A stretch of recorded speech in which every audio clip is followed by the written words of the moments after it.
ബയോളജിയിൽ A+ഉം മാത്സിൽ A+ഉം ഡിഗ്രികളും നേടി ലോകത്ത് ഞാനെന്തോ നേടി എന്ന് മനസ്സിലാക്കുന്ന മക്കളോട് ഏറ്റവും വലിയ ഡിഗ്രി പെറ്റ ഉമ്മാനെ മനസ്സിലാക്കല, സ്വന്തം മാതാവിനെ തിരിച്ചറിയല. ഒരു ഉമ്മ പ്രസവിക്കുമ്പോൾ അനുഭവിക്കുന്ന വേദന എത്രയാണെന്നറിയോ?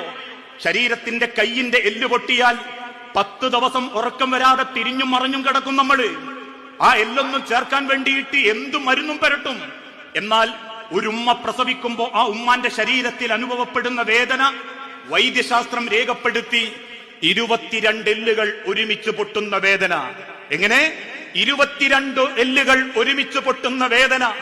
ആ വേദന സഹിച്ച് പുറത്തു വന്നിട്ടും നമ്മളെ വെറുക്കാത്ത ഉമ്മ, ആ വേദന കൊടുത്തിട്ടും പുറത്തു വന്ന നമ്മളെ മരണം വരെ പ്രാണനെ പോലെ സ്നേഹിച്ച ഉമ്മ, ആ ഉമ്മയെ ജീവിതത്തിന്റെ ഓരോ സെക്കൻഡും പരമാവധി ഏറ്റവും നല്ല സ്വഭാവത്തോടെ സമീപിക്കാൻ നമുക്ക് ഓരോരുത്തർക്കും സാധിക്കണം.